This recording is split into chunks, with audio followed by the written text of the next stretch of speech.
This channel does not promote any violent, harmful, or illegal activities. All content provided by this channel is meant for an educational purpose only.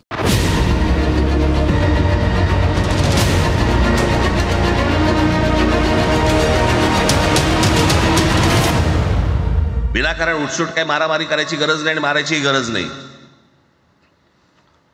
पण जर जास्ती नाटकं केली तर कानाखाली आवाज काढलाच पाहिजे तुम्ही. पण चूक त्यांची असली पाहिजे. आणि एका गोष्टीचं लक्षात ठेवा, अशी कधी गोष्ट कराल त्याचे व्हिडिओ काढू नका.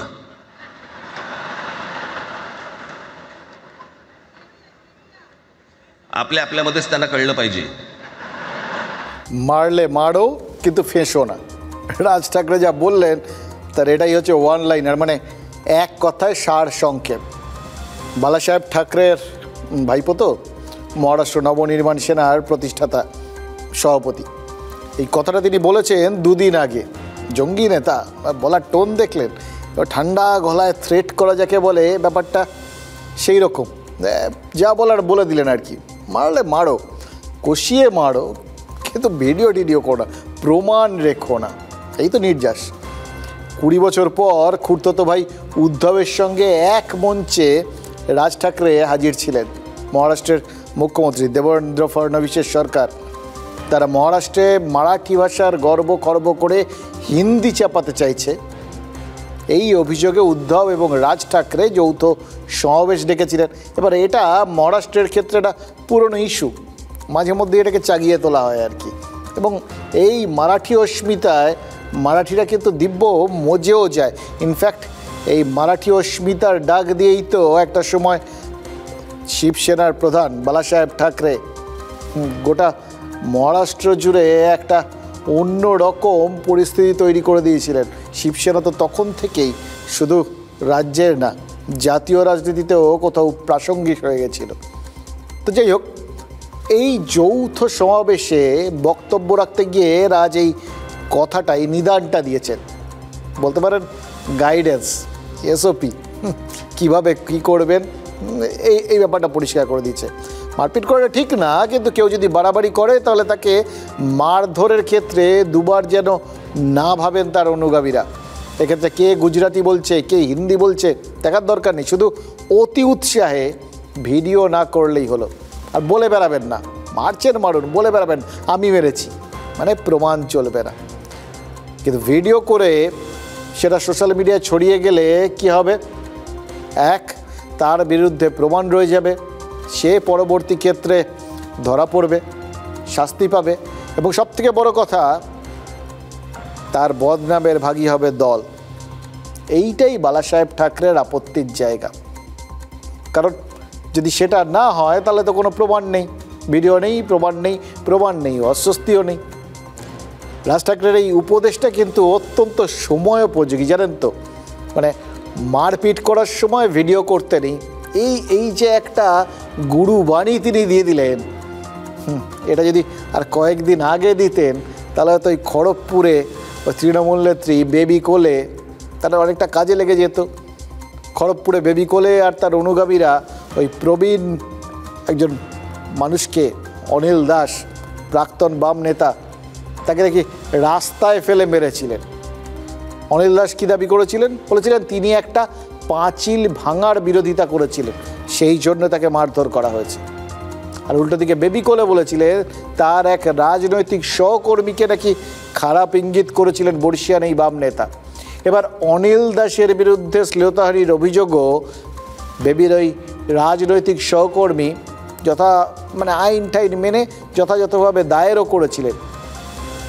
কিন্তু যে অভিযোগই থাক না কেন, একজন বয়স্ক মানুষকে রাস্তায় ফেলে এইভাবে মারধরের ঘটনা, এটা দল সাপোর্ট করেনি, সমর্থন করেনি। তাই বেবি কোলেকে দল থেকে বহিষ্কার করার সিদ্ধান্ত নিয়েছে তৃণমূল কংগ্রেস। তৃণমূলের রাজ্য সভাপতি সুব্রত বক্সী পশ্চিম মেদিনীপুর জেলা তৃণমূলকে প্রয়োজনীয় নির্দেশ পাঠিয়ে দিয়েছেন, এবং পাঠিয়ে দেওয়া সেই নির্দেশ কার্যকরী হওয়ার পর অন্তত আজকের পর বেবি কোলে নিশ্চিতভাবেই ভাববেন, ইস আগে কেন রাজ ঠাকরের কথাটা শুনলাম না? বয়স্ক বামপন্থী নেতাকে বেবি কোলে তাকে অসামাজিক এবং অশালীনভাবে তার সঙ্গে ব্যবহার করেন, নির্দেশ দিয়েছেন শ্রী সুব্রত বক্সী জেলা সভাপতিকে যে সেই বেবি কোলেকে দল থেকে নিষ্কাশিত বহিষ্কার করার জন্য। তৃণমূলের এই সিদ্ধান্তে বেশ কয়েকটা জিনিস কিন্তু একদম জলের মতো পরিষ্কার হয়ে গেল। প্রথমত, বেবি কোলে যেটা করেছেন সেটা অন্যায়। একজন বয়স্ক নেতাকে মারধর, তার চোখে মুখে রং লাগানোর মতো কাজ, যে মানসিকতার প্রকাশ, সেই যা খুশি তাই করার মানসিকতাকে আর যাই হোক রাজ্যের শাসক দল সমর্থন করে না। বেবি কোলে নারী নাকি পুরুষ সেটা বিচার্য নয়। অনিলবাবু যে কাজের প্রতিবাদ করছিলেন সেটা ঠিক নাকি ভুল সেটাও বিচার্য নয়। একজন বয়স্ক মানুষকে বেধড়ক মারা হলো, তাও হচ্ছে যে এমন একটা সময় যখন দেখা যাচ্ছে যেটাকে ভিডিও করে রাখা হচ্ছে, প্রমাণ থাকছে, এটা জেনে বুঝে বেপরোয়া হয়ে, মানে ওটাকে কোনো ধর্তব্যের মধ্যে না নিয়ে মারধর চালিয়ে যাওয়া হলো। এটা যে সমর্থনযোগ্য নয় এটা বুঝিয়ে দেওয়া হলো। আর দ্বিতীয়ত, তৃণমূল তাদের বোঝালো যে কোর্ট রুমে তাদের দের হ্যায় আন্ধের নেই, মানে দেরিতে হলেও বেবি কোলের মতো দুরন্ত নেত্রীর বিচার করা হয়, তাকে শাসন করা হয়। আসলে এই শাসন করাটা যে দরকার হয়ে পড়েছে এটা তৃণমূল কংগ্রেস নেতৃত্ব উপলব্ধি করেছেন। দেখুন, বেবি কোলে এর আগেও এলাকায় আইন হাতে তুলে নিয়েছেন, যার জন্য দলকে অস্বস্তিতে পড়তে হয়েছে। এটা তো দলের জানা ছিল, তখন তো কিছু হয়নি। অনিল দাসকে যেদিন মারধর করলেন সেই দিনই তো আমাদের এটা বলেছিলেন পশ্চিম মেদিনীপুর জেলা তৃণমূলের নেতারা। এবার আরও বেশি প্রশ্রয় দিলে সম্পদের বদলে এই বেবির মতো নেত্রী তাদের দলের জন্য আপদ এবং বিপদ বলে প্রমাণিত হতে পারেন, এটা নিশ্চয়ই বুঝতে পেরেছেন তৃণমূল নেতৃত্ব। সেই জন্যই তারা বহিষ্কারের সিদ্ধান্ত নিয়েছেন। কিন্তু তারপরেও একটা প্রশ্ন কিন্তু না করে পারছি না, বেবি কোলের বিরুদ্ধে মারধরের প্রমাণটা যদি না থাকতো, মানে তিনি দলবল নিয়ে অনিল দাসকে মারছেন, এই ভিডিওটা যদি কেউ না তুলতেন, তাহলে কি তৃণমূলের নৈতিকতাবোধ জেগে উঠত? নিজের পক্ষে মানে এই এই এই যে একটা শাস্তিমূলক ব্যবস্থা নেওয়া হলো সেইটুকুনিও কি নেওয়া হতো? দেখুন, নিন্দে বন্ধ থেকে শুরু করে শাস্তিমূলক পদক্ষেপ যা যা হয়েছে কোনোটা কি হতো? এটা কিন্তু গুরুত্বপূর্ণ প্রশ্ন, এড়াতে পারবেন না। কারণ এই এর আগেরগুলো তার প্রমাণ, যেভাবে বিভিন্ন লোক বিভিন্ন সময়ে ছাড় পেয়ে গেছেন। শাসক নেতা বা নেত্রীরা সাপের 5 পা দেখবেন, শাসক দল করেন বলে নিজের হাতে আইন তুলে নেবেন, নিজেকে আইন বলে মনে করবেন, আইনের হাতের মতো নিজের হাতটা লম্বা করে একে তাকে মারধর করবেন। এটা তো দেখে দেখে আর জেনে জেনে আমাদের অভিজ্ঞতায় চড়া পড়ে গেছে। এর মনে করার চেষ্টা করুন তো আরাবুল ইসলামের কথা। ভাঙরের এই তৃণমূল নেতা শওকত মোল্লার চাপে এখন দলের ভেতরেই সাইড লাইন।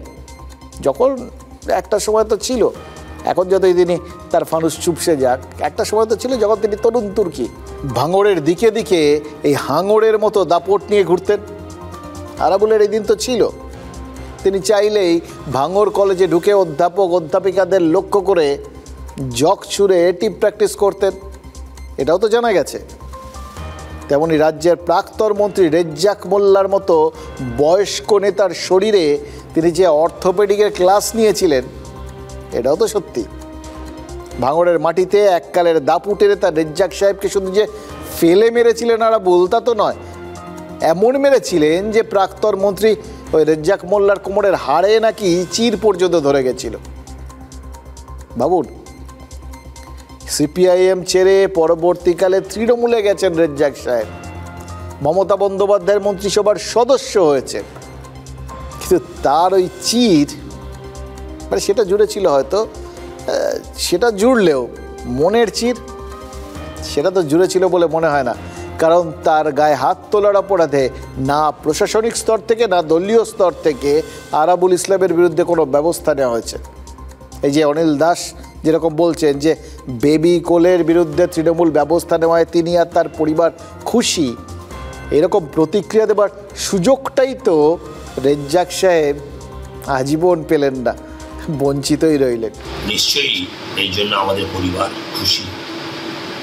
সাথে সাথে আমি বলবো, পশ্চিমবাংলার বিভিন্ন জায়গায় এই ধরনের বহু বেবি কোলে আজকে তৃণমূল দলটাকে একদম তলানিতে নিয়ে চলে যাচ্ছে। আর যতক্ষণ না অ্যারেস্ট হচ্ছে, প্রশাসনের যে সাহায্য মদত যেটা চলছে, আমি বারবার বলার চেষ্টা করেছি, ততক্ষণ পর্যন্ত আমরা, আমাদের পরিবার এবং খড়গপুর শহরের মানুষ শান্তিতে নেই। অনিল দাস বলছেন যে বেবি কোলে গ্রেপ্তার হলে 16 কলা পূর্ণ হবে, খড়গপুর স্বস্তির নিঃশ্বাস ফেলবে। তবে তিনি আপাতত যে একটু তৃপ্ত, মানে সামান্য হলেও তৃপ্ত, সেটাও তো গোপন করলেন না।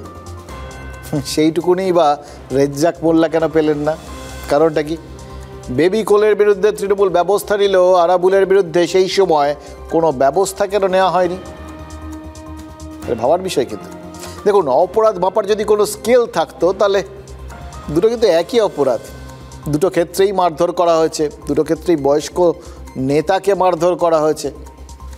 এই যাত্রায় বহিষ্কারের সিদ্ধান্ত হয়েছে, কিন্তু তখন আরাবুলকে কেন তাজা নেতা ইত্যাদি প্রভৃতি বলে মাথায় তোলা হয়েছিল? জানি আপনাদের মধ্যে কেউ কেউ হয়তো বলবেন যে ওজনের তফাৎ। তৃণমূলের রাজনীতিতে তখন আরাবুলের যে ওজন ছিল, ধারে বা ভারে বেবি কোলে তার ধারে কাছেও আসেন না। আরাবুল একটু বড় নেতা ছিলেন, বেবি কোলে সেদিক থেকে দেখলে আধা কিংবা শিকিনেত্রীও নন, নেহাতি চুনোপুটি। তাই তার বিরুদ্ধে ব্যবস্থা নিতে দুবার ভাবতে হয়নি তৃণমূলকে। কিন্তু এটাও কি ঠিক যে শাসকের অস্বস্তির জায়গাটা আস্তে আস্তে এই যে আরাবুলদের ইগনোর করতে করতে, এদের ছাড় দিতে দিতে একটা সত্যিকারের বিচ্ছিন্ন রকম অস্বস্তিকর জায়গায় চলে গেছে? এটা কি দলের নেতা নেত্রীরা বুঝতে পারছেন? নেতৃত্ব বুঝতে পারছেন? এবার এটা মানুষের মনের, তারা যতই এ ব্যাপারটাকে এড়িয়ে থাকুন, যতই শাস্তি না দিন, মানুষের মনের ভেতরে যে এটার একটা অস্বস্তি, এই যে একটা ছাপ, সেটা যে রয়ে গেছে, এবার একটা ছাপের সঙ্গে আরেকটা ছাপ পড়ছে, আরও একটা ছাপ যোগ হচ্ছে, এইভাবে এমন একটা জায়গায় চলে গেছে সেখানে একটা ছোট্ট স্ফুলিঙ্গ যে বিস্ফোরণ ঘটাতে পারে, এটা কি দল অনুভব করছে? স্ফুলিঙ্গটা কি? চোখে দেখা। একটা জিনিস কানে শোনার থেকে অনেক বেশি অভিজ্ঞত হয় চোখে দেখতে পেলে। একজন বয়স্ক মানুষকে ওই 3 জন তৃণমূলের নেত্রী মিলে যেভাবে মাটিতে ফেলে মারছেন নির্মমভাবে, মানুষটা কোনো রকম প্রতিরোধই করছেন না বা করতে পারছেন না, তারপর যেভাবে দোকান থেকে রং নিয়ে এসে মাখিয়ে দিচ্ছেন, এটা বাংলার সংস্কৃতিতে বড় বেশি বেমানান। যদিও আজকে আস্তে আস্তে সেরকমই সংস্কৃতি হয়ে যাচ্ছে কিনা, এই সংস্কৃতিটাই স্বাভাবিক হয়ে যাচ্ছে কিনা, এটা নিয়ে আপনাদের মনের মধ্যে প্রশ্ন আছে জানি। তবুও ভেবে শান্তি পাই যে এই সংস্কৃতি আমাদের সংস্কৃতি না। ফলে এই ভিডিওটাই বোধহয় একটা স্ফুলিঙ্গের কাজ করতে পারে, এটা দল বুঝেছিল। মারধরের ভিডিও যে কত বড় অস্বস্তি সেটা রাজ ঠাকরেই তো বুঝিয়ে দিয়েছেন। এবার মহারাষ্ট্রে যেটা কাঁটা, সেটা এই বাংলায় ফুল হয়ে ফুটবে কী করে? তাই হয়তো ওই বেবি কোলে নামক কাঁটাটা তৃণমূল বাদ দিয়ে দিল, যাতে ভোটের আগে, এই বিধানসভা ভোটের আগে ইনফেকশন না ছড়ায়। সেটা যদি তাই হয়, তাহলে তো আরও একটা জিনিস আমাদের সবার মাথায় রাখতে হবে। এই অনিল দাস যখন মার খাচ্ছিলেন, তখন বহু মানুষ সেখানে ছিলেন, পাশ দিয়ে যাচ্ছিলেন, দাঁড়িয়ে দেখছিলেন, কেউ কোনো প্রতিবাদ করেননি। একজন ভিডিও করে রেখেছিলেন। এবার সেই ভিডিওটা না থাকলে বেবি কোলে যে এইভাবে শাস্তি পেতে তার গ্যারান্টি আছে কি? সেটা হয়তো আজকের দিনে বসে আরাবুল ইসলাম এই ভিডিও থাকার না থাকার কথাটাই হিসেব করে যাচ্ছে। পিএম নেতাকে মেরেছে, সেটা ক্যামেরার সামনে চলে এসেছে বলে তাই। বিজেপির এত নেতাকর্মী খুন হয়ে গেল, কোথায়? পরেশ পালকে তো কেউ বহিষ্কার করার কথা বলছে না। নাকি সিপিএমের সাথে কোনো রামধনু জোট আছে, না ফিশ ফ্রাই জোট আছে, না কি জোট আছে, সে তো তৃণমূল বলতে পারবে। আর কিচ্ছু না, মানুষ খেপে গিয়েছে তাই ব্যবস্থা নিয়েছে। এবং লিখে রাখুন, আপনি 2-3 সপ্তাহ পরে দেখবেন ওই বেবিকে আবার আদর যত্ন করে নিয়ে নেবে। এই তৃণমূল কংগ্রেসের আবার প্রশাসন, তার আবার শৃঙ্খলা, অনুশাসন, এইসব হয় নাকি? বেপরোয়া বেবি কোলে আক্রমণাত্মক উদয়ন গুহ অথবা ধর্ষক ছাত্রনেতা মনোজিৎ মিশ্র, আলাদা আলাদা ঘটনা সবকটা। মানসিকতাটা সামাজিকভাবে একটা বিকৃত, একটা বেপরোয়া রূপ। এবং মুশকিল হলো এই বিকৃত এবং বেপরোয়া মনোভাব যে সমাজের কতটা গভীরে গিয়ে পৌঁছে যাচ্ছে এটা আপনি আমি বুঝতে পারছি, কিন্তু এটা রাজনীতি কোনোভাবেই স্বীকার করছে না। তাই হাওড়ার নরসিংহ দত্ত কলেজে ছাত্রদের যৌন হয়রানি হচ্ছে, তার ভিডিও তুলে রাখা হচ্ছে। মানে অপরাধ করেও বুক ঠুকে প্রমাণ রেখে দেওয়া হচ্ছে। রাজ ঠাকরের মতো জঙ্গি নেতা তিনি যেটাকে অস্বস্তি বলে মনে করছেন, এরা সেটাকে অস্বস্তি মনে করছে না, তাই জন্যই প্রমাণ রেখে দিচ্ছে। এটাই বেপরোয়া মানসিকতা। কেউ কিচ্ছু করতে পারবে না, থাক না প্রমাণ, সবার সামনে করব, বুক ফুলিয়ে করব, এইটা মানসিকতা, এটাই বড় বিপদ। অথবা এই বালুরঘাট কলেজের ইউনিয়ন রুমে বসে মদ্যপানের ঘটনাটা 2022-এর ভিডিও এখন সামনে এসছে, একটার পর একটা সামনে আসছে। এটা অদ্ভুত জিনিস, একটা জিনিস সামনে চলে এলে লোকজন তারপর বোধহয় সাহস করে সেগুলো বাজারে নিয়ে এসে ফেলে, অথবা কারোর মনে হয় যে ও এখন এই জিনিসটা চলছে, সুতরাং আগে যেগুলো হয়তো চলবে না ভেবেছিলেন এখন চলছে দেখে সেই তুলে রাখা ভিডিওগুলো এখন সামনে আনছেন। কিন্তু যেভাবেই আসুক 2022-এর ভিডিও সামনে এসছে, এটা বিজেপি সামনে এনেছে, কারণ তারা হয়তো ভেবেছেন যে এই মুহূর্তে এই ভিডিওটা হয়তো তাদের কোনো রাজনৈতিক মাইলেজ দিতে পারে, তৃণমূল এটাই ভাববে। কিন্তু বিশ্বাস করুন, এটা বিজেপি যে সামনে এনেছে, বা বিজেপি কেন যে কোনো দল যদি সামনে আনতো সেটাও কিছু এসে যেত না। আসল বিষয় তো কে সামনে আনলো সেটা নয়, আসল বিষয় হচ্ছে কলেজ ইউনিয়ন রুমে বসে যে মদ্যপান করা হয় এবং করা যায়, এবং বিনা ভয় ডরে সেই ছবি তুলে রাখা যায়, এবং সেই ছবি দেখেও যে কোনো রকম ভয় না পাওয়া যায়, এটাই তো এই ভিডিওটা আমাদের দেখালো। এটাই সেই বিকৃত আর বেপরোয়া ভাবের সূত্র ধরে আসছে, এক যোগসূত্রে বাঁধা।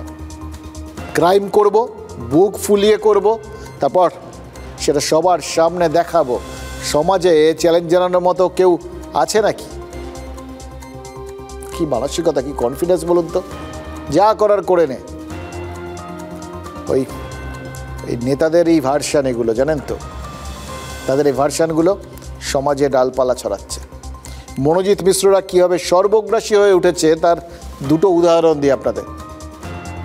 শুধু মানে ওই আপনারা রাজনৈতিক নেতা বা ছাত্র নেতা বা কলেজ এগুলো নিয়ে আলোচনা করছেন তো, এগুলো তো ছাতার মতো, সমাজের মাথার ওপর রাজনীতি ছাতা ধরে থাকে তো, ফলে সেই ছাতার তলায় যা যা হয় গোটা সমাজের ওপরই তার প্রভাব পড়ে। এবং কিভাবে পড়ে তার উদাহরণ দিচ্ছি। একটা জলপাইগুড়ির এক বেসরকারি ইংরেজি মাধ্যম স্কুলের ক্লাস 8-এর এক ছাত্রীকে ক্লাসরুমের মধ্যেই যৌন হয়রানি করা হয়েছে বলে অভিযোগ। অভিযুক্ত কে ভাবতে পারেন? ওই মেয়েটির ক্লাসেরই এক সহপাঠী ছাত্র। বাবু, কোন সমাজ তৈরি করে ফেলেছি আমরা? বা রাজনীতিকদের এই যে তোল্লাই দিয়ে বেপরোয়া করে দেওয়া, তার কি প্রভাব প্রত্যেকটা সমাজের কোণে গিয়ে পৌঁছচ্ছে। দ্বিতীয় উদাহরণ দিই, কোচবিহারের শীতলকুচির এক সরকারি স্কুল, ক্লাসের মধ্যেই এক ছাত্রীকে মারধর আর শ্লীলতাহানি করা হয়েছে। এবং সব থেকে আশ্চর্যের ব্যাপার কি জানেন? ক্লাসরুমে যখন এটা চলছিল তখন মোবাইলে কেউ সেটার ভিডিও তোলে, আর সেই ভিডিও ছড়িয়ে দেওয়া হয় চারপাশে। কারা তুলেছে? তার থেকে বড় কথা, কত বয়স এদের? এই অভিযুক্ত ছাত্ররা ক্লাস 8-9-এ পড়ে। ক্লাসের মধ্যে মোবাইল চলে এলো, ক্লাসের মধ্যে শ্লীলতাহানি হলো, সেই ভিডিও করা হলো, ছড়িয়ে দেওয়া হলো। এর মধ্যে মানে অপরাধ কারা করলো, কি করলো, সেগুলোর থেকে অনেক বড় ব্যাপার কি জানেন? এই বিকৃত আর বেপরোয়া ভাব, যেটা কলেজ থেকে স্কুলে আর স্কুল থেকে হয়তো আরও নিচের দিকে আমাদের সমাজের বিভিন্ন দিকে আপনার আমার ঘরের মধ্যে হয়তো ঢুকে পড়ে যাচ্ছে। আতঙ্কটা এখানে। তিলোত্তমা কাণ্ডে যেটা সামনে এসেছিল সেটা যে কোনো বিচ্ছিন্ন ঘটনা নয়, সেটা আজকে কিন্তু প্রতি পদে আমরা টের পাচ্ছি। প্রমাণ করে দিচ্ছে কসবা ল কলেজ, প্রমাণ করে দিচ্ছে জলপাইগুড়ি, প্রমাণ করে দিচ্ছে কোচবিহারের এই স্কুলগুলো। আজ কসবা ল কলেজ খুলেছে, কিন্তু কারা গেলেন কলেজে? একদল আতঙ্কিত লজ্জিত পড়ুয়া, সন্ত্রস্ত পড়ুয়া। আতঙ্ক নিয়ে কলেজে ঢুকলেন পড়ুয়ারা, কিন্তু পড়ুয়াদের অভিভাবকরা ঘরে বসে বা অফিসে কাজ করতে করতে বাবা মায়েরা তো টেনশন নিশ্চিতভাবেই করেছে। এবং তার থেকেও বড় কথা, যে ছাত্রীরা ঢুকলেন তাদের ভেতরে কি একটা প্রবল অস্বস্তি কাজ করেনি যে এই কলেজে যা যা হয়, তারপর তারা এই কলেজের ছাত্রী জানার পর লোকে তাদের দিকে কিভাবে তাকাবে? এই বিষয়টা এখন যে জায়গায় পৌঁছচ্ছে, তারপরে সবার মধ্যে কি এটাকে বেপরোয়াভাবে উপেক্ষা করা সম্ভব? এটা উল্টো দিক। এই উপেক্ষা করতে না পেরে কেউ যদি মানসিকভাবে বিপর্যস্ত হন, তার দায় টাকা। এটা কি বর্তমান শিক্ষার চেতনা? কসবা ল কলেজে আজ আর কারা গেলেন? কয়েকজন লজ্জিত অধ্যাপক। এক অধ্যাপককে বলতে শুনলাম, এই পরিস্থিতির জন্য একজন অধ্যাপক হিসেবে তিনি মর্মাহত, লজ্জিত। এই লজ্জাটা, এই বিবেকের দংশনটা যদি এই বেপরোয়া বিকৃত মানসিকতার মতোই গোটা সমাজের ওপর রাজনীতি ছড়িয়ে দিতে পারে না, তাহলে হয়তো আমরা বাড়িতে এই সন্তানের বাবা মায়ের একটু নিশ্চিন্তে থাকতে পারবো। কিন্তু না হলে কোথায় নিশ্চিন্তে থাকবেন? স্কুলে, কলেজে, কোথায়? এই লজ্জাটা যদি আমাদের নেতা নেত্রীদের ওই গায়ের চামড়া একটু ভেদ করতে পারত, একটু, আমাদের বিশ্বাস সম্পূর্ণ না হলেও এই সমস্ত মনোজিতদের সংখ্যাটা অনেকটা কমে যেত। ঘটনা করছে, তাদের গার্জেনরা বলছে এইসব ঘটনা করছে, তো এখন কলেজে যাস না, তাই ওদেরকে কলেজে আসতে দিচ্ছে না। হ্যাঁ, আমার বাড়িতে বলছিল যে যেখানে যাচ্ছি সাবধানে যা। হয়তো এরকম ঘটনা মেয়েদের সাথে ঘটলো, যদি ছেলেদের সাথে হয়তো অন্য কিছু ঘটনা হলো। কী করে ছাড়বো বললাম, কার ভরসা ছাড়বো? কার ভরসা ছাড়া যাবে? যতক্ষণ কলেজ থাকবে ততক্ষণ টেনশন থাকবে আমাদের। ভালো মানুষটা আমি তৈরি করতে পারছি না, এই জন্য আমার বিবেক দর্শনে আমি এই ঘটনাটায় মর্মাহত। আমার একজন প্রফেসর হিসেবে নিজেকে কোথাও একটা গিয়ে ব্যর্থ মনে হয়েছে। That's it. বাংলার মেয়েরা বলছে আজকে, কলেজের ছাত্রীরা বলছে আজকে, যদি লাশ থাকে, লজ্জা থাকে বাংলার মুখ্যমন্ত্রী, তাহলে হয়তো ক্ষমা চাক। পুলিশ মন্ত্রী হিসেবে তিনি ব্যর্থ হয়েছে। যে তৃণমূল কংগ্রেস তার ছাত্র নেতাদের নিরঙ্কুশ আধিপত্য করার যে ছাড়পত্র সেটা দিয়ে রেখেছে, তার ফলে এদের এতটা বাড়বাড়ন্ত, এটা একটা ভয়ঙ্কর জায়গায় নিয়ে যাচ্ছে। এর অন্যতম কারণই হচ্ছে ইউনিয়ন রুমের উপরে দলীয় স্তরের কোনো মনিটরিং নেই, উল্টে ইন্ডালজেন্স আছে এবং বিভিন্ন জায়গায় এটা ক্রমবর্ধমান হারে বেড়েছে। দেখুন, এটা সামগ্রিকভাবে এটা তো একটা অভিজ্ঞতা। তিলোত্তমা কাণ্ড একটা অভিজ্ঞতা, এই কসবা কাণ্ড একটা অভিজ্ঞতা। এই অভিজ্ঞতার কোথাও গিয়ে কি কোনো মূল্য আছে? এটাই বারবার মনে হচ্ছে। এই অভিজ্ঞতার লোকে তো ঠেকে শেখে। সরকার কি শিখছে? প্রশাসন শিখছে? রাজনীতি কি ঠেকে শিখছে? রাজনীতি বোধহয় সবসময়, বা প্রশাসন, সরকার, এরা কখন শিখবে সেটার বোধহয় কোনো মাপকাঠি নেই, জানেন তো। দেখুন, মাঝখানে সরকারি অফিসে হাজিরা নিয়ে প্রবল কড়াকড়ি হয়েছিল, জানেন তো। হাজিরা বিধি শুধু কাজে ফাঁকি দেখতে নয়, আইনি কারণে, অনেক কারণে গুরুত্বপূর্ণ। যেমন কসবা ল কলেজের হাজিরা রেজিস্ট্রার, কলেজের ভাইস প্রিন্সিপাল ঘটনার পর বলেছিলেন সেদিন নাকি পরীক্ষা চলছিল। পরে জানা গেছে কোনো পরীক্ষাই নয়, ইউনিয়ন রুমে বসে পরীক্ষার ফর্ম ফিল আপ চলছিল। জানতেন না, হয়তো খোঁজ নেওয়ার সময় পাননি। তাহলে কলেজের ভেতরে কারা ঢুকছে, কারা বের হচ্ছে, কারা সেদিন ছিল, সেগুলো জানার তো কোনো অফিসিয়ালি কোনো চান্স নেই, ওই সিসি ক্যামেরাগুলো ছাড়া। এগুলো কিন্তু আদালতে গুরুত্বপূর্ণ ভূমিকা নিতে পারে। কিন্তু কার এই সমস্ত বিষয়গুলো দেখার প্রাথমিক কাজ? কলেজের মধ্যে গণধর্ষণ হলো, সরকার, পুলিশ বা শাসক দলের ভূমিকা তো অনেক পরে। সবার আগে তো ওই ল কলেজ কর্তৃপক্ষের দায়িত্ব। কসবা ল কলেজের ভাইস প্রিন্সিপাল পারেন গোটা ঘটনার দায়িত্ব এড়াতে, দায় এড়াতে? কলেজের প্রথম অভিভাবক তো তিনি এই ঘটনার সময় কোথায় ছিলেন? এটা দেখুন, এটা নর্মাল একটা ঘটনা ঘটে যাওয়ার পর যে প্রশ্নগুলো ওঠে তার মধ্যে একটা, এই কথাগুলো খুব স্বাভাবিক, আপনাদের মনের মধ্যেও এগুলোই উঠেছে। এর জন্য গোয়েন্দা বা পুলিশ কোনো কিছু হওয়ার দরকার নেই।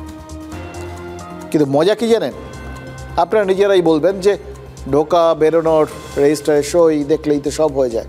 এখন তো বিভিন্ন জায়গায় বায়োমেট্রিক্স হয়ে গেছে, ওখানে সই সাবুদের ব্যাপার আছে, টাইম লিখে ঢুকতে হয়, টাইম লিখে বেরোতে হয়, সেটাই প্রমাণ। মজা কি জানেন, এটা নিয়ে একটা অদ্ভুত বিতর্ক তৈরি হয়ে গেছে। কলেজের রেজিস্টারে নাকি দেখা যাচ্ছে ভাইস প্রিন্সিপাল নয়না চট্টোপাধ্যায় কলেজে ঢুকেছিলেন 9:50, বেরিয়েও ছিলেন 9:50। এবার আপনারা স্বাভাবিকভাবে কি ধরে নেবেন, তার মানে নিশ্চয়ই সকাল 9:50 ঢুকেছেন, বিকেল রাত 9:50 বেরিয়ে গেছেন। বিষয়টা তো সহজ নয়, কারণ কোথাও এম বা PM লেখা নেই। মানে তিনি সকাল 9:50 ঢুকে রাত 9:50 বেরিয়েছিলেন এমন কোনো নিশ্চয়তা নেই। যদি এটা সত্যি হয় তাহলে ওই ঘটনাটা ঘটার সময় তিনি কলেজেই ছিলেন, তার দায়টা বাড়ে। আবার সকাল 9:50 ঢুকে সঙ্গে সঙ্গেই বেরিয়ে গেছেন, এটা যদি হয় তাহলে তো আবার তিনি এলেন কি করতে, গেলেন কি করতে, কেনই এরকম, কেনই এই ফাঁকটা, এই ধোঁয়াশাটা রাখলেন, এটা নিয়ে প্রশ্ন উঠতে পারে। দেখুন, দুটোই হতে পারে, তৃতীয়টাও হতে পারে। রাত 9:50 এসছিলেন, এসে আবার তৎক্ষণাৎ বেরিয়ে গেছেন। এবার সেটা যদি হয় তাহলে তো আরও বড় গোলমাল। ঘটনা ঘটার সময় এসে ঘটনা ঘটছে জেনেই কি তিনি চলে গেলেন, এই কথা কেউ বলতে পারে। আর যেদিকে যাবেন সেদিকেই গোলমাল। দেখুন, কলেজের প্রিন্সিপাল মানে যাই হয়ে থাক, কোনটা ঠিক কোনটা ভুল, এগুলো নিয়ে অনেক রকম জল্পনা থাকতে পারে, সব কটাই ঠিক হতে পারে, কোনোটাই ঠিক না হতে পারে, এরকম একটা ব্যবস্থা। কিন্তু একটা জিনিস অবশ্যই ঠিক, কলেজের ভাইস প্রিন্সিপাল তিনি নিয়মকানুন ঠিকঠাক করে মানেননি, পরিষ্কার করে নিয়মকানুনের জায়গাটা নথিবদ্ধ রাখেননি। এবার তিনি যদি নিয়মকানুনটার জায়গায় ধোঁয়াশা রেখে দেন, তাহলে সেই ধোঁয়াশা ভরা আইন কানুন তার পড়ুয়ারা থোড়াই মানবে। কসবায় গণধর্ষণ কাণ্ডের সময় কলেজেই ছিলেন ভাইস প্রিন্সিপাল। কলেজের রেজিস্টার ঘিরে বাড়ছে রহস্য। TV9 বাংলার হাতে কলেজের হাজিরা খাতার ছবি, তাতে দেখা যাচ্ছে 25 জুন 9:50 কলেজে ঢুকেছিলেন ভাইস প্রিন্সিপাল নয়না চট্টোপাধ্যায়। এবার বেরোনোর সময়ও 9:50 লেখা। জুন মাসের হাজিরা খাতায় 1 থেকে 25 জুন পর্যন্ত কোনো AM PM এর উল্লেখ নেই, অর্থাৎ সকাল না রাত তার উল্লেখ নেই। যদিও এই নিয়ে প্রশ্ন করা হলে সাউথ ক্যালকাটা ল কলেজের ভাইস প্রিন্সিপালের দাবি তিনি 9:50 সিলেবাস কমিটির মিটিংয়ে ছিলেন। এরপরই পুলিশ রীতিমতো ব্যারিকেড করে তাঁকে ট্যাক্সিতে তুলে দেয়।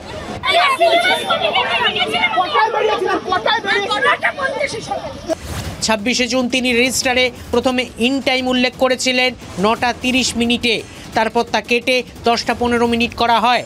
আউট টাইম লেখা ছিল 8:30 PM, পরে তা কেটে হাফ ডে ছুটি লেখা হয়। কিন্তু 25 জুনের ঘটনার বিষয়ে তিনি সেদিন কিছুই জানতেন না। ভাইস প্রিন্সিপালের দাবি 27 তারিখে তিনি ঘটনার কথা জানতে পেরেছেন। যদিও 26 তারিখ অর্থাৎ যেদিন তার হাফ ডে ছুটি ছিল, সেদিন ধর্ষণকাণ্ডে অভিযুক্ত মনোজিতের সঙ্গে কথা হওয়ার কথা স্বীকার করেন নয়না চট্টোপাধ্যায়।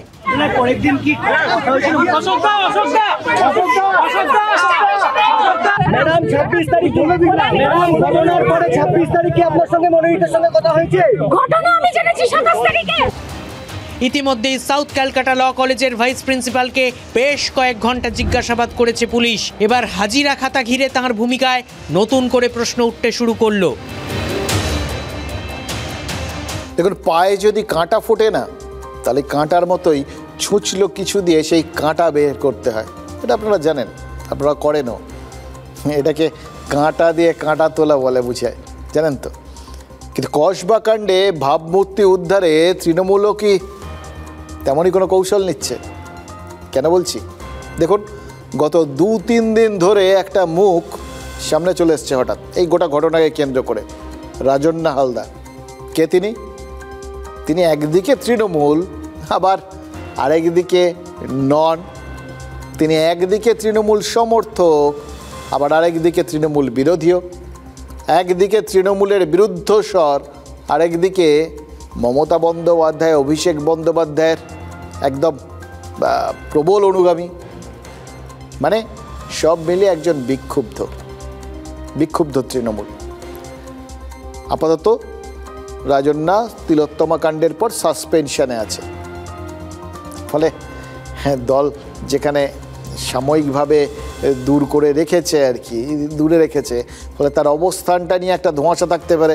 ঠিক ওই ভাইস প্রিন্সিপালের ওখানে থাকা, ঢোকা বেরোনোর একটা সময়গত ধোঁয়াশার মতো, তিনি জলে আছেন না নেই, মানে তৃণমূলে আছেন না নেই, এরকম একটা ব্যাপার। এবং এটাও ঘটনা যে দল সাময়িকভাবে দূরে করেছে, কিন্তু ফের যে সাসপেনশন উঠবে না, আবার কাছে টেনে নেবে না, তারও গ্যারান্টি নেই। প্রশ্ন হলো যে তার মানে তিনি কোনো না কোনোভাবে যখন দলের থেকে একদম বিচ্ছিন্ন নন, তাহলে আচমকা নগ্ন এআই ভিডিও শেয়ারের অভিযোগ নিয়ে আসরে নেমে পড়লেন কেন? তাও আবার কখন? যখন এই কসবা কাণ্ডটা চারপাশে ছড়িয়ে পড়েছে। প্রশ্ন তোলার হলে তিলোত্তমা কাণ্ডের পর যখন তাকে সাসপেন্ড করা হলো, তখনই তো তুলতে পারতেন। অভিযোগ তো একই ছিল, বদলে তো যেতে পারে না, এবং তখন তিনি একইভাবে প্রতিবাদী ছিলেন। তাহলে এটা কেন তুলে রেখেছিলেন? পরে কখনো পেশ করবেন বলে? দেখুন, লোহা গরম থাকতে থাকতেই তো হাতুড়ি মারতে হয়। রাজন্যা ঠান্ডা লোহায় হাতুড়ি মারতে গেলেন কেন? নাকি গোটা ব্যাপারটার মধ্যে কোথাও গিয়ে একটা স্ট্র্যাটেজি লুকিয়ে আছে? ব্যাপারটাকে জনতা সাদা চোখে কীভাবে দেখছে? লোকে দেখছে, দেখেছো, এই হচ্ছে তৃণমূলের সমালোচনা তৃণমূলের মধ্যেই চলছে, একটা শুদ্ধিকরণ প্রসেসের মতো। কিন্তু তাতে কি হচ্ছে? বৃহত্তর সমালোচনার জায়গাটা ক্রমশ ছোট হয়ে আসছে। লোকে কি বলবে? তার আগে তো তৃণমূলের নিজের লোকজনই তারা বলতে শুরু করেছেন। এবার নিজেদেরই যদি সেই আত্মোপলব্ধিটা হয়ে থাকে, নিজেরাই যদি আত্মসমালোচনা করতে থাকেন, তাহলে বাকি আর কেউ বলার জায়গা পাবে নাকি? সেরকম জোরদার হবে? তারা তো বাইরের লোক, তারা কতটা জানেন? ও ভেতরের লোক, ও আত্মসমালোচনা করলে তার জোরটা অনেক বেশি, তাই না? সুতরাং বাকিরা তখন ভাবেন, বাহ, যখন করছেই, কাজটা করেই দিচ্ছে, আমাদের সমালোচনা করার দরকার নেই, আমরা একটু গ্যালারিতে বসে দেখি। এবার গ্যালারিতে বসে তারা কি দেখছেন? পাল্টা রাজন্যাকে কাউন্টার করতে একদল নেমে পড়েছেন। কারা তারা? কোনো পরিচিত তৃণমূল নেতা নন। তারা নামলে, তারা বললে মনে হতো রাজন্যা তৃণমূলের সম্পর্কে অস্বস্তি বাড়িয়েছেন, তাই জন্যে তারা সেটাকে রাজনৈতিকভাবে মোকাবিলা করছেন। এক্ষেত্রে সেটা হয়নি। কোনো তৃণমূল নেতা নন, বরং তাদের কন্যারা নেমে পড়েছে। রাজন্যার প্রতিপক্ষ দুই প্রিয়দর্শিনী, একজন অতীন ঘোষের মেয়ে আর একজন ফিরহাদ হাকিমের মেয়ে, আরেকজন আছেন জুহি বিশ্বাস, স্বরূপ বিশ্বাসের স্ত্রী। এবার সবাই ইয়াং ব্রিগেড তৃণমূলের, ফলে ইয়াং ব্রিগেডের একজনের অভিযোগ সামলাতে আপাতত তিনজন ইয়াং ব্রিগেডের নেত্রী আরও হয়তো নেমে পড়বেন। দেখছিলাম ক্ষিতি গোস্বামীর মেয়েও সেম লাইনে রাজন্যার আক্রমণ ঠেকানোর চেষ্টা করছেন আর কি। মানে যদি দেখেন যে রাজন্যা বনাম এই ইয়াং ব্রিগেড, এদের মধ্যে যখন এই সংঘাতটা হচ্ছে, সেটা দেখে লোকজন কি বলছে? লোকজন ব্যাপারটার মধ্যে বেশ রসদ পেয়ে গেছে। তাতে কি হচ্ছে? মনোজিৎ মিশ্রর নামটাই তো পেছনে চলে গেছে। মনোজিতের মতো নরাধমরা পিছনের সারিতে চলে গেছেন। একজন নেত্রীর ওপর যে ওই রকমভাবে আক্রমণ হয়েছে, গণধর্ষণ হয়েছে, সেই ছাত্রীর কথাটাও তো গৌণ হয়ে পড়েছে। গত কতগুলো বছর ধরে একের পর এক মেয়েকে ওই কুলাঙ্গার ছেলেটি, বলতে খারাপ লাগছে, বিশ্বাস করুন, এর কথা বলতে গেলে তো অন্য কিছু মনের মধ্যে আসে না, সর্বনাশ করেছে। তার কথা সবাই ভুলে গেছে, তাদের কারুর কথা কেউ কিছু বলছে না। গোটা ব্যাপারটা এখন নির্যাতনের প্রতীক্ষা হয়ে যাচ্ছেন রাজন্যা। এবার রাজন্যা যে মুহূর্তে নির্যাতনের প্রতীক তৈরি হয়ে যাচ্ছেন, মনোজিতের ক্ষেত্রটাই যখন সামনে এসেছিল তখন কারুর পক্ষে আর কিছু বলার ছিল না, ডিফেন্ড করার কোনো জায়গা ছিল না, এতটা নক্কারজনক, এতটা ওপেন ব্যাপারটা হয়ে গেছিল। পর পর ভিডিও ভাইরাল হচ্ছে, সবাই দেখছেন, জানছেন, লুকানোর কিছু নেই। এখানে তার সেটার একটা প্রতিপক্ষ তৈরি হয়ে গেছে, সেটাকে ঠেকানোর একটা মানে যুদ্ধের আবহাওয়া একটা তৈরি হয়ে গেছে, তাই তো? একজন আক্রমণ করছেন, অন্যরা আক্রমণ ঠেকাচ্ছেন, পাল্টা আক্রমণ করছেন, ফলে জনতার মন ঘুরে যাচ্ছে আরেকটা ছায়াযুদ্ধে, ঠিক ওই তিলোত্তমা কাণ্ডের মতো। খেয়াল করে দেখুন, তিলোত্তমা কাণ্ডও তো ধামাচাপা পড়ে গেছিল ওই আন্দোলনের মধ্যে রাজনীতির রং খোঁজার চাপানোতরে। সঞ্জয় রায় তিনি ধরা পড়েছেন, বা তিনি একমাত্র ছিলেন না অন্য কেউ ছিলেন, তিনি আদৌ দোষী না আদালত বলে দিয়েছে সেটাই শেষ কথা কিনা, এই সমস্ত ভুলে গেছে লোকজন। তখন মেন দাঁড়িয়ে গেল যে এই যে আন্দোলনটা হচ্ছে, রাত দখলের কর্মসূচি হচ্ছে, তার পেছনে কোন রাজনৈতিক দল রয়েছে। এই যে ডাক্তাররা আন্দোলন করছে, তাদের জন্য কত সাধারণ মানুষের ক্ষতি হচ্ছে। কিরকম একটা সেকেন্ডারি দিকে গোটা গল্পটা, একটা অন্য দিকে গোটা লোকজনের নজরটাকে ঘুরিয়ে দেওয়া গেল। ধামাচাপা, সেই কেলেঙ্কারি দিয়ে কেলেঙ্কারি চাপা দেওয়ার চেষ্টা তো এবারও হচ্ছে, বরং এবার এই যে বললাম যে ঠেকে শেখার ব্যাপারটা, কিছু কিছু ক্ষেত্রে যেখানে ঠেকে শেখার ঠিক শেখে, সুতরাং এবার কিন্তু আরও নিখুঁত এই কৌশল। আমি বলছি যে তাহলে এফআইআর করেননি কেন?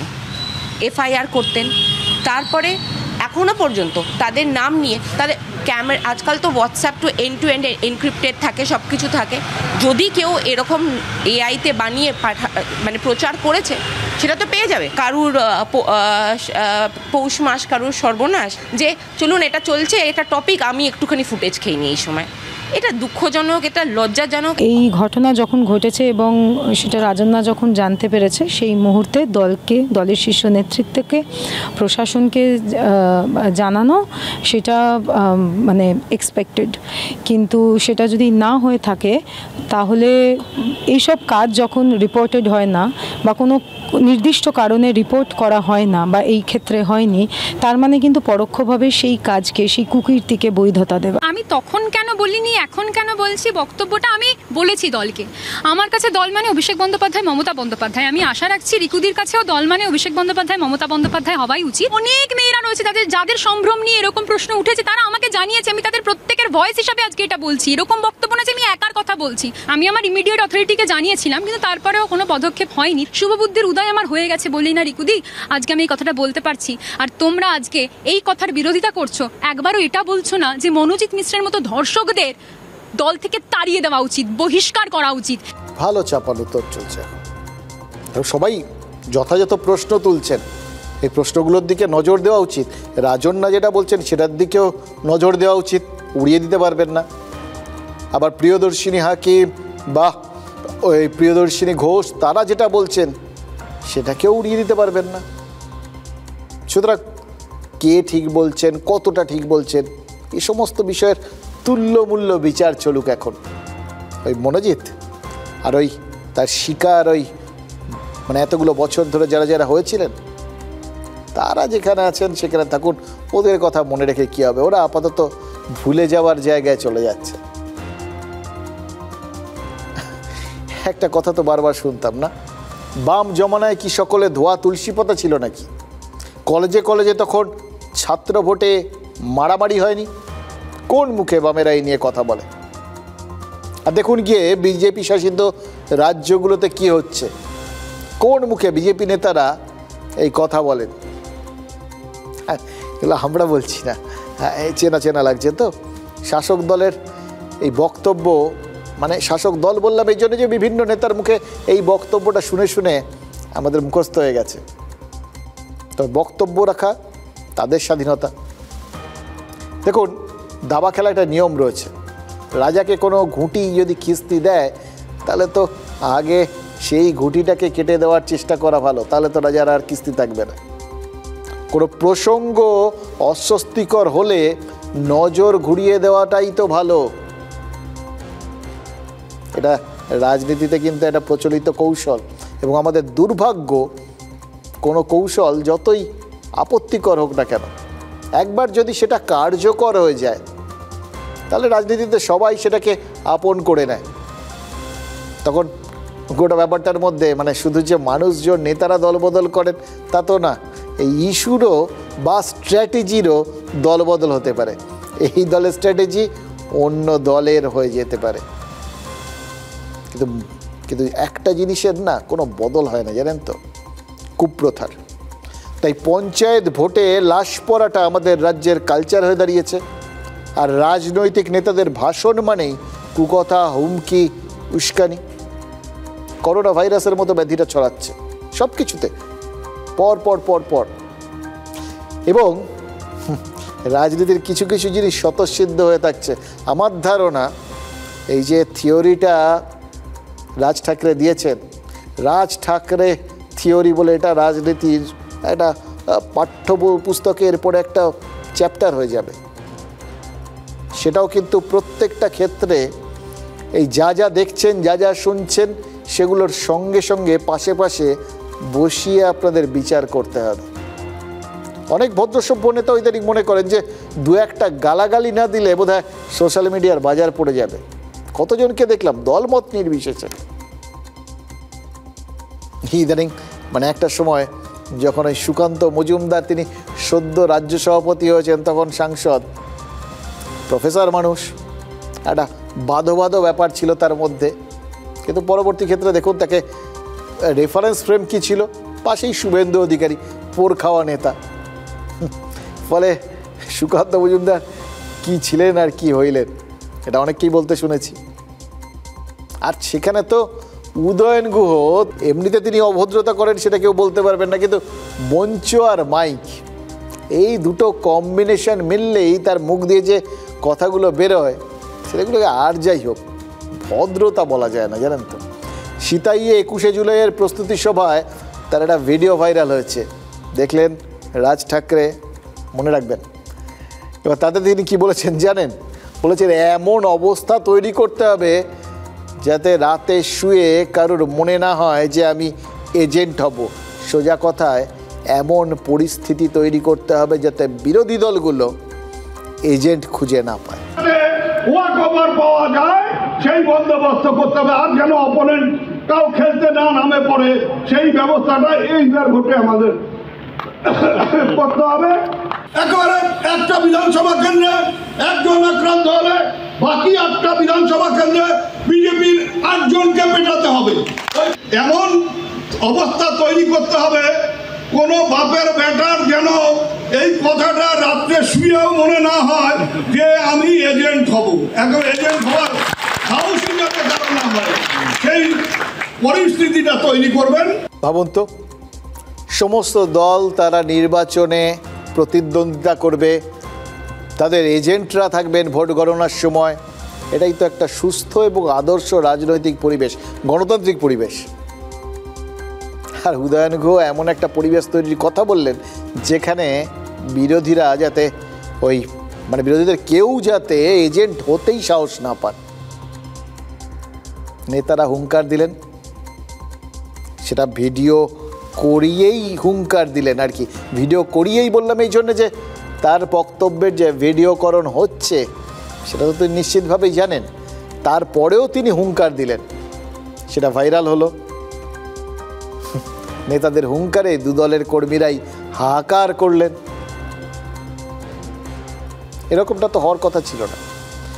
2011-র বিধানসভা নির্বাচনের আগে মমতা বন্দ্যোপাধ্যায় বলেছিলেন বদলা নয় বদল চাই। পালা বদলের পর 7 দিন মনে মনে রবীন্দ্রসঙ্গীত বেজেছিল, কিন্তু এখন শোনা যায় না, কারণ সংস্কৃতিটাই স্থায়ী হয়নি। বরং উদয়ন গুহর মতো নেতার কথার বিক্রি তো সব থেকে বেশি। ওই ভিডিওটা ওই জন্য ভাইরাল হচ্ছে। এবার এটাতে উনি এখন বলতে পারেন যে ও ঠিক আছে, ইগনোর কর 3 Idiots-এর মতো। এই ডায়লগটা আমার খুব প্রিয়, মানে আমি দেখেছি এই নেতারা এটা ভীষণভাবে ব্যবহার করেন, তো তাই জন্য উড়িয়ে দিতে পারি না। কিন্তু মুশকিল কি, এটাই যখন কোথাও গিয়ে অস্বস্তিকর কারণ হয়ে যায়, ওই বেবি কোলের মতো যদি শাস্তি পাওয়ার মতো পরিস্থিতি তৈরি হয়, দল যদি সহমত না হয়, মানে প্রকাশ্যে এসে যাওয়ায় সহমত যদি না হয়, তখন বিপাকে পড়তে হয়। ওই জন্যেই রাজের থিওরি।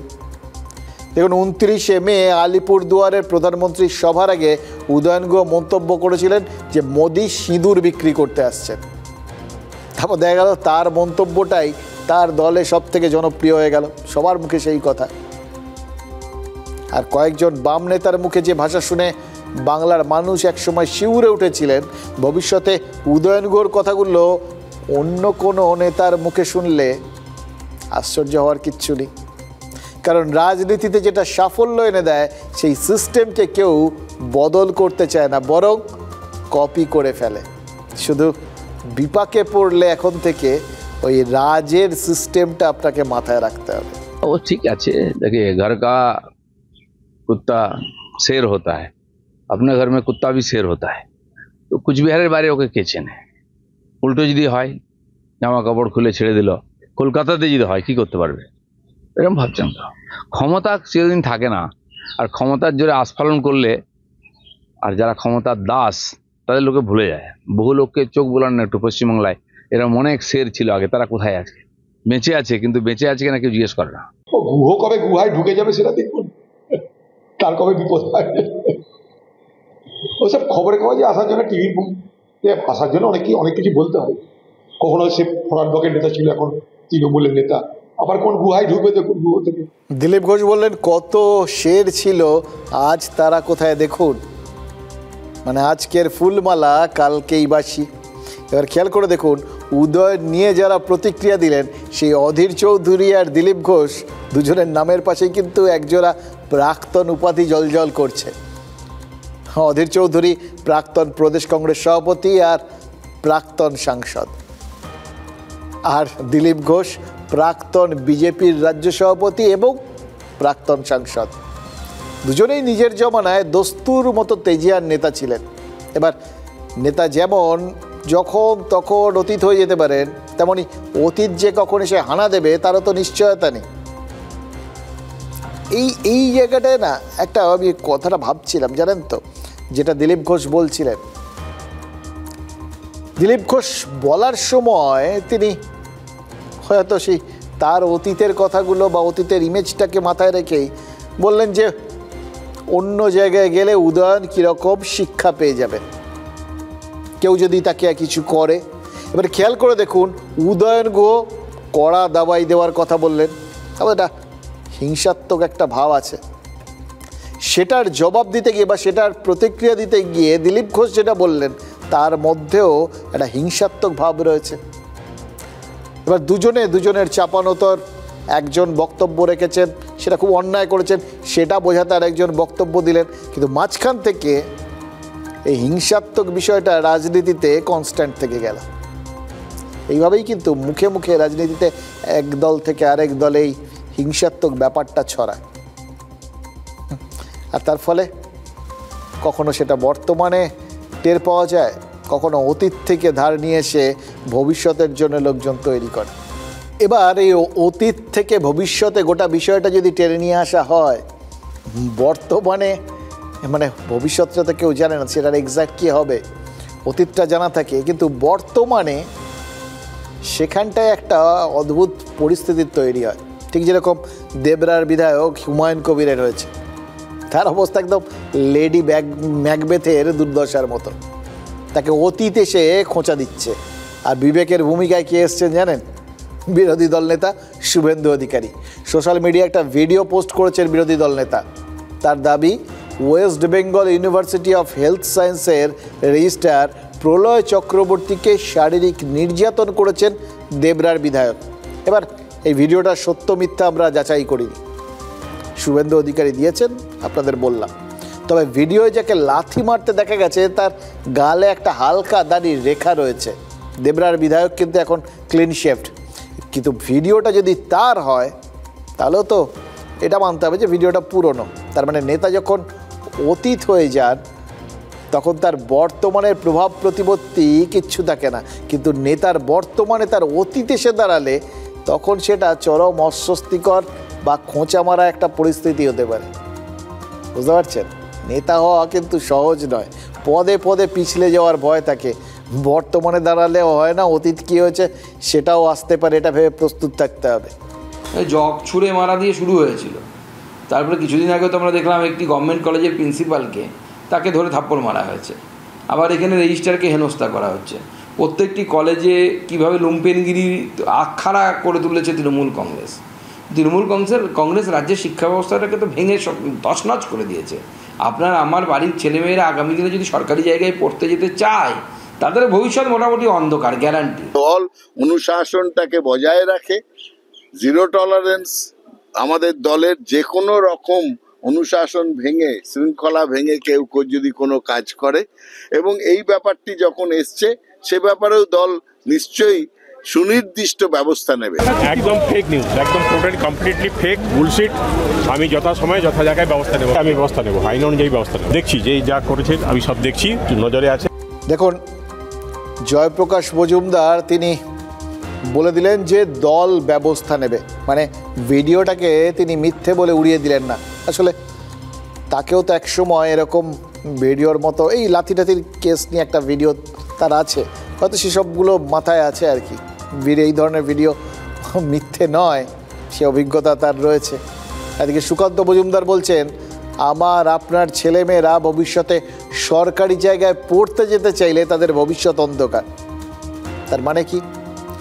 মানে পরবর্তী প্রজন্ম যখন পড়াশোনার উপযুক্ত হবে তখনও রাজ্যে তৃণমূল শাসন থাকবে, এরকমই কি তিনি আশা করছেন? সুকান্ত মজুমদার বলতেই পারতেন শিক্ষার এই অন্ধকার দশা তারা কাটিয়ে দেবেন। তারাতে বিজেপির ইস্তাহার তৈরির দায়িত্ব পড়েছে বলে শোনা যাচ্ছে, সেখানে তিনি এইরকম ইতিবাচক বক্তব্য রাখতেই পারেন। ইস্তাহারে যদি ইতিবাচক প্রচার করবেন বলে তিনি একটা মনস্থ করেই থাকেন, মানে যেটা শোনা যাচ্ছে, তাহলে এরকম নেতিবাচক কথা বললেন কি করে? শাসক দল তো এর সুযোগ তুলবে। তবে আপাতত তৃণমূলের ভাইরাল ফিভার হয়েছে, এইটুকুনি আমরা বুঝতে পারছি। বর্ষাকাল তো, চারপাশে এত লোকজনের ভাইরাল ফিভার হচ্ছে, তৃণমূলেরও ভাইরাল হয়েছে, কিন্তু এই ভাইরালটা ভাইরাল ভিডিওর ফিভার। গ্রন্থাগার মন্ত্রী সিদ্দিকুল্লাহ চৌধুরীর একটা হুমকি ভিডিও ভাইরাল হয়েছে, সেখানে তিনি পূর্ব বর্ধমানের তৃণমূল সভাপতি রবীন্দ্রনাথ চট্টোপাধ্যায়কে হুমকি দিয়েছেন। সারা বর্ধমান জেলার রাজনীতিতে সে বর্ধমানে থাকুক আর কাটোয়ার বুড়োবাবু থাকুক, আমরা হলাম 1 নম্বর। এখন আবার শুনছি কাটোয়ার বুড়োবাবু ওখান থেকে ছিপ ফেলছেন, মাছ ধরবেন কোথায়? মন্তেশ্বর। আরে বাবা, এত দূরে হুইলে আর ছিপে মাছ ধরা যায়? আর কাটোয়া হলো আমার এই দুটো আঙুলের মধ্যে, যেমন একসাথে লেগে আছে। আমার বাড়ি ওখানে, জন্ম ওখানে। একটুখানি ওই পুকুর খুলিয়ে দিলে কোথাকার জল কোথায় চলে যাবে তার হিসাব। এখন কেন বলেছেন জানি না, উনি আমার বয়োজ্যেষ্ঠ রাজ্যের মন্ত্রী, স্বভাবতই তার সম্পর্কে আমি কোনো মন্তব্য করব না। আমি আমার দলের ঊর্ধ্বতন নেতৃত্বকে জানাবো। আচ্ছা, গ্রন্থাগার মন্ত্রীর বিরুদ্ধে অভিযোগটা রবীন্দ্রনাথ চট্টোপাধ্যায় কোথায় করবেন? দলের শৃঙ্খলা রক্ষা কমিটির কাছে, নাকি মুখ্যমন্ত্রীর কাছে, নাকি ফোন করে কোনো নেতার কাছে উষ্মা প্রকাশ করবেন? এটা তিনিই ঠিক করবেন। দল ব্যবস্থা নেবে কিনা সেটা দল ঠিক করবে, কারণ ইদানিং ভিডিওর ব্যাপারে, ভিডিও সংক্রান্ত ব্যাপারে যার মধ্যে প্রমাণ রয়েছে সেগুলোর ব্যাপারে মনে হচ্ছে দলও এখন ব্যবস্থা নেওয়া শুরু করেছে। মালদা তৃণমূলের সাধারণ সম্পাদকও কি দলীয় নেতৃত্বের কাছে নালিশ করার কথা ভাববেন নাকি? 21শে জুলাইয়ের প্রস্তুতি মঞ্চে তাকে আক্রমণ করেছেন আরেক মন্ত্রী তাজমুল হোসেন।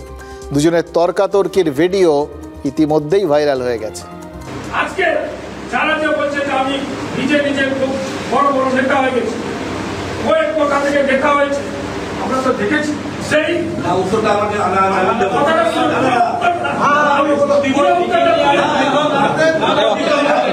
তিনি হয়তো পরিচয় পাচ্ছেন যে হয়তো আমি টিকিট পাবো কি পাবো না, এই বলে হয়তো তিনি মানসিক চাপ নিচ্ছেন। আমার কথাটা হচ্ছে যে পার্টির আভ্যন্তরীণ ব্যাপারে তো আর কিছু বলা যায় না। বড় পরিবার, মতের অমিল হয় একটু, আবার পরে ঠিক হয়ে যায়। সারা তৃণমূলে একটা অনিশ্চয়তা চলছে, ওর ঘরে দোষ চাপাচ্ছে, ওকে সন্দেহ করছে। তৃণমূলের শেষের সময় আগত হয়েছে। দেখুন, ভোট আসতে এখনো 9 মাস বাকি, কিন্তু মালদার দলীয় বিতণ্ডায় ভোটের প্রসঙ্গ উঠতে শুরু করে দিয়েছে। অবশ্য জ্বরের সময়, মানে জ্বর চড়ে গেলে অনেক সময় লোকে ভুলভাল বকে। তৃণমূলে তো ভাইরাল ফিভার চলছে, কিন্তু বঙ্গ বিজেপিতে কি চলছে এটাও তো দেখতে হবে। শ্রমিক ভট্টাচার্য সভাপতি হওয়ার পর থেকেই বাংলার বিজেপিকে তো আর বিজেপি বলে মনে হচ্ছে না, বদলে গেছে পুরো। মঞ্চে রামের বদলে কালীর মূর্তি, ব্যানারে আর কারোর ছবি নয়, শুধুই দলীয় প্রতীক। যা থেকে কুণাল ঘোষ আবার সোশ্যাল মিডিয়ায় দাবি করেছেন ওটা নাকি তৃণমূলকে দেখে এইটুকে যে বিজেপি। আর তারপর সভাপতি হওয়ার পর থেকেই ভাষণে শ্রমিক ভট্টাচার্য মুসলিমদের উদ্দেশ্যে পরের পর বার্তা দিয়ে যাচ্ছেন। প্রথম দিন বলেছেন মুসলিম শিশু কিশোরদের হাত থেকে পাথর ছিনিয়ে বই ধরিয়ে দিতে চান। পরের দিন বলেছেন মুসলিমদের মনে রাখতে হবে যে আগামী 20 বছর কেন্দ্রে বিজেপি সরকারকে সঙ্গে নিয়েই তাদের ঘর করতে হবে। এবার বলেছেন বহুত্ববাদী হিন্দুত্ববাদ। এবার শ্রমিক ভট্টাচার্য তিনি মুসলিম সমাজকে বার্তা দিয়েছিলেন যাতে একাংশ বিজেপির ওপর ভরসা রাখে। এটা নিশ্চয়ই তার মাথায় ছিল, এটাই উদ্দেশ্য, এছাড়া কোনো উদ্দেশ্য নেই। এবং সোজা কথায় উদ্দেশ্যটা ছিল তৃণমূলের ভোট ব্যাংকে ভাগ বসানো, নাকি মুসলিম সমাজের মন থেকে বিজেপির ভয়টাই দূর করতে চাইছেন তিনি। এই ভয়টা রয়েছে বলেই তো মুসলিমরা এক কাট্টা হয়ে তৃণমূলকে ভোট দেয়। প্রতিষ্ঠান বিরোধিতা, দুর্নীতি, দাদাগিরি, হানাহানি, যেখানে যা খুশি হোক, দেখবেন সমস্ত খামতিগুলো সেখানে অপ্রাসঙ্গিক হয়ে যায়। বিজেপিকে আটকানোটাই সেখানে মুখ্য হয়ে ওঠে। তাই বিজেপির ওই নেগেটিভ ভোটটা তৃণমূলে পজিটিভ হয়ে পড়ে যায়। কালীগঞ্জ উপনির্বাচনেও সেটাই হচ্ছে। এবার যদি মুসলিমদের ভয়টা কাটিয়ে দেওয়া যায়, ভয়টাই না থাকে, তাহলে তো তাদের এরকম বাধ্যবাধকতা থাকবে না তৃণমূলের ভোট বাক্সে গিয়ে জড়ো হওয়া। তাহলে বিজেপি না হলেও অন্তত তারা কংগ্রেস বা বামেদের ভোট দেওয়ার কথা ভাবতেও পারে, তাতেও তো বিজেপির লাভ। ভোটটা তো ভাগাভাগি হচ্ছে, কিন্তু রাজনীতি ভয় জিনিসটাকে তো থাকতেই হবে। ভয় না থাকলে চলে নাকি? এটা তো একটা ফিক্সড পরিমাণ। রাজনীতি সবসময় ধরে নিন 1 কিলো ভয় রেখে দিয়েছে। এবার সেই ভয়টা এর কাছে 500, ওর কাছে 500 দেওয়া রয়েছে। তো যদি একজনের কাছ থেকে আপনি কমিয়ে দেন, 250 করে দেন, তাহলে মাঝখানে আপনি হাতে নিয়ে বসে থাকতে পারবেন না ওই 250 গ্রামটা, সেটা কাউকে না কাউকে দিতেই হবে। সুতরাং ভয়টা পাবে কারা? এক্ষেত্রে মুসলিমদের যদি ভয়টা, বিজেপি ভীতিটা কমিয়ে দেয়, ভয়টা কমিয়ে দেয়, তাহলে ভয়টা কাদের পাওয়ার কথা? এবার কাদের ভয় বাড়বে? হিন্দুদের। ভয় দেখাবেন কে? শুভেন্দু অধিকারী, যাতে হিন্দু ভোট ভয়ের চোটে এক কাট্টা হয়।